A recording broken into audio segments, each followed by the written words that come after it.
विधायक नूं मिलन दा बहुत वड्डी जित है इनेलो दे लई।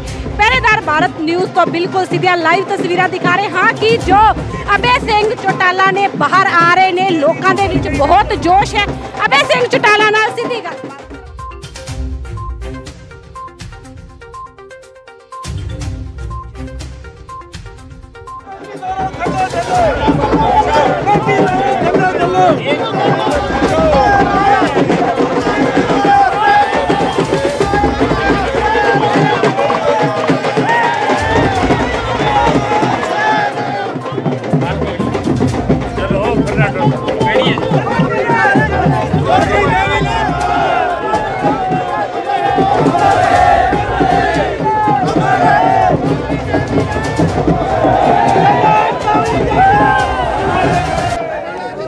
आदरणीय साथियों,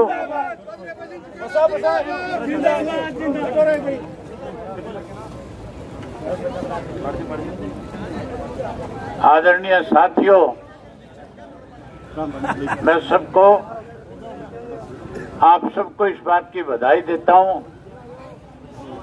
कि आप लोगों ने लगातार 1 महीने तक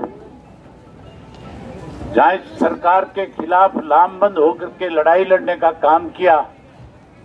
जिस ढंग से सरकार ने इस चुनाव के अंदर न केवल पैसा पानी की तरह बहाया, बल्कि जो सरकारी मशीनरी थी उसका भी डट करके इन्होंने दुरुपयोग करने का काम किया।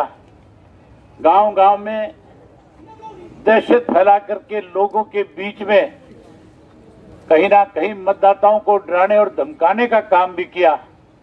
उसके बावजूद आप लोगों ने बहुत ही संयम के साथ इस चुनाव में होशो-हवास में रहते हुए जहां सरकार को सबक सिखाया, वहीं जो कांग्रेस पार्टी थी, जो कांग्रेस कह तो ये रही थी कि हम इलाहाबाद का उपचुनाव लड़ने जा रहे हैं, लेकिन चुनाव लड़ने की बजाय कहीं सरकार की मदद में लगे हुए थे।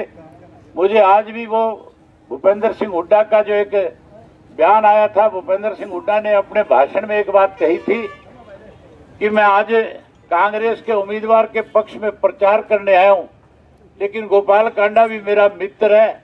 उसका इशारा सीधा सीधा था कि कहीं ना कहीं इस चुनाव में कांडा की मदद की जाए और इस किसान आंदोलन को, जिसकी ताकत लगातार इस देश के अंदर बढ़ती जा रही है, उस ताकत को कमजोर किया जाए। ये कांग्रेस और बीजेपी के लोग इस चुनाव को आपस में मिलकर के कहीं किसान आंदोलन को कमजोर करने की कोशिश कर रहे थे।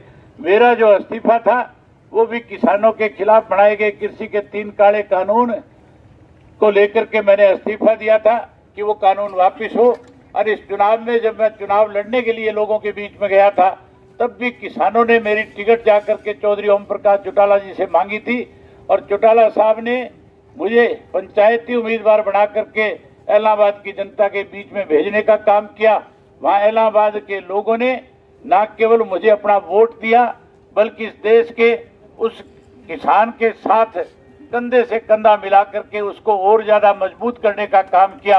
इसके लिए मैं इलाहाबाद के लोगों को बधाई देता हूं और आप लोगों को भी दीपावली की, आने वाली दीपावली की हार्दिक शुभकामनाएं देता हूं। आपके घरों में तो 3 दिवाली मनेगी, एक आज मनाओगे, एक 2 दिन बाद मनाओगे। लेकिन कुछ ऐसे लोग भी थे जो चुनाव प्रचार जब शुरू हुआ था तो ये कह रहे थे अब की बार हम 2 दिवाली मनाएंगे। मुझे लगता है उनके घर में अब की बार कांटती दिवाली भी नहीं मनाई जाएगी। आपने बहुत सही इलाज किया है और आपने यहाँ इलाज किया है, विधानसभा में मैं इनका इलाज करने का काम करूंगा और जहाँ इनका इलाज करूंगा वहीं जब तक कृषि के 3 काले कानून वापिस नहीं हो जाएंगे, इसी तरह किसानों की इस लड़ाई को लड़ने का काम करूंगा। आप इतनी बड़ी संख्या में आए, आप लोगों ने आकर के जहां मेरा हौसला बढ़ाया, जहां अपने पार्टी की ताकत बढ़ाई, वहीं आज आपने किसानों के बीच में साबित कर दिया। इस देश के अंदर एक नया संदेश आपने दे दिया कि इलाहाबाद विधानसभा का क्षेत्र का मतदाता जो खेती से जुड़ा हुआ है वो हर हालत में कि कृषि के 3 काले कानून जब तक वापस नहीं होंगे, इसी तरह सरकार के खिलाफ लड़ाई लड़ता रहेगा। आप आए, आप सबका बहुत धन्यवाद। और विशेष रूप से आप लोगों को एक बात कहना चाहूंगा, आप अपने अपने घरों को जाएं। मैं जल्दी ही दीपावली के तुरंत बाद हल्के के एक गांव का कार्यक्रम बनाऊंगा और एक गांव में आकर के लोगों का धन्यवाद करूंगा। आप आए, आपका बहुत धन्यवाद। जय हिंद।